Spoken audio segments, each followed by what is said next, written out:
wabarakatuh. Di sini saya akan membacakan isi dari PowerPoint saya, hasil dari review jurnal yang berjudul Strategi Pengembangan Objek Wisata Air Panas Desa Marobo, Kabupaten Bobonaro, Timor Leste. Jurnal ini dipublikasikan oleh Jurnal Ekonomi dan Bisnis Universitas Udayana, yang disusun oleh Mario Baurier. Sebelumnya, perkenalkan, nama saya Dewi Suryani, NPM 1954151015, mahasiswa jurusan Kehutanan, Fakultas Pertanian Universitas Lampung.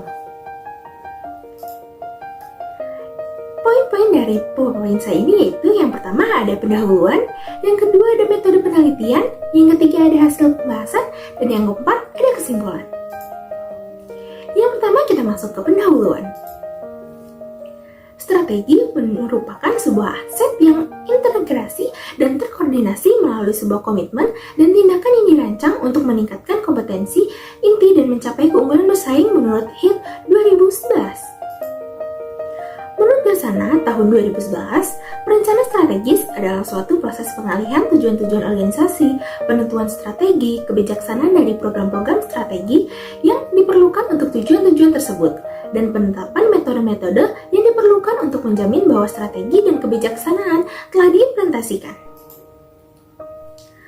Menurut Solusu tahun 2000 tentang matriks SWOT menggunakan strategi, yaitu yang pertama strategi SO, yaitu manfaatkan peluang yang ada dengan keunggulan organisasi.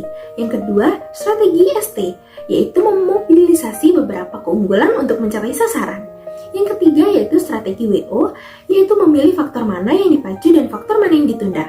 Dan yang keempat yaitu strategi WT, yaitu perlu kehati-hatian atau kewaspadaan dalam mencapai tujuan.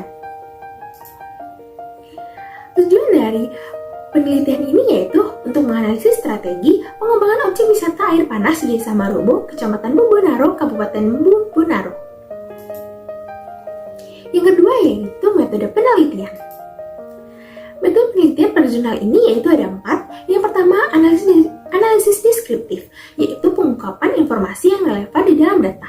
Yang kedua yaitu ada analisis SWOT, yaitu alat yang digunakan untuk mengumpulkan stakeholder.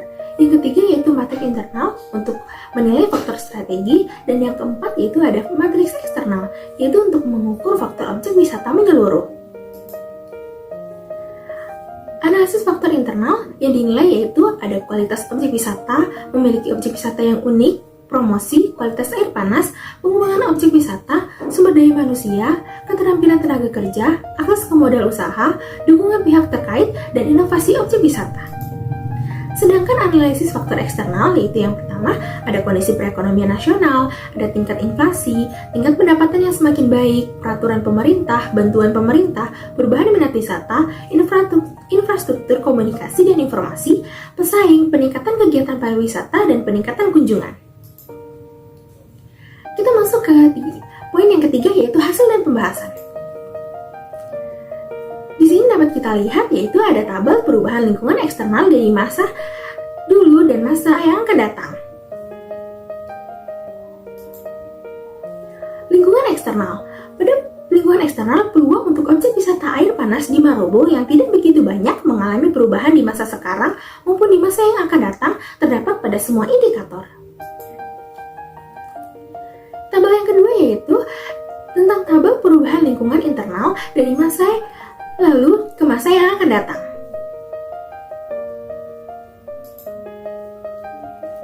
Lingkungan internal yaitu indikator kualitas objek wisata, memiliki objek wisata yang unik dan kualitas air panas yang asli dan sumber daya manusia yang sangat profesional untuk mengembangkan objek wisata tersebut. Indikator tersebut merupakan kekuatan baik masa sekarang maupun masa yang akan datang. Berikutnya ada implikasi strategi objek wisata air panas pada Marobo. Yang pertama yaitu place strategi, yaitu lokasi objek wisata air panas Marobo sangat strategis dan menuju ibu kota Badia Bobonaro kurang lebih 20 km menuju objek wisata air panas Marobo. Yang kedua yaitu ada produk strategi. Produk strategi yang digunakan yaitu menggunakan sumber daya alat yang maksimal untuk mengembangkan objek wisata itu sendiri. Selanjutnya yaitu ada promosi strategi. Promosi objek wisata ini yang diambil oleh pemerintah dengan kebijakan yang melalui televisi, surat kabar, radio, dan internet untuk dapat mengetahui informasi secara rinci terhadap objek wisata itu sendiri. Dan yang terakhir ada price strategy, yaitu suatu adanya objek wisata, maka perlu adanya harga yang terjangkau kepada pengunjung untuk masyarakat luas, baik itu domestik maupun mancanegara. Yang terakhir yaitu ada poin kesimpulan. Kesimpulan yang kita dapatkan dari jurnal ini yaitu dari analisis terhadap lingkungan internal dan eksternal posisi objek wisata air panas Marobo pada masa sekarang dan masa mendatang, posisi pada matriks IFAS dan IFAS berada pada sel 2 dan 1 atau sel tumbuh dan bina. Berarti berada dalam kondisi kompetitif objek wisata yang kuat dalam industri pariwisata yang berdaya saing yang tinggi. Posisi masa sekarang dan masa mendatang sama, maka perlu ada perubahan. Berikut yang dapat saya sampaikan. Apabila ada kesalahan, saya mohon maaf. Saya tutup. Wassalamualaikum warahmatullahi wabarakatuh.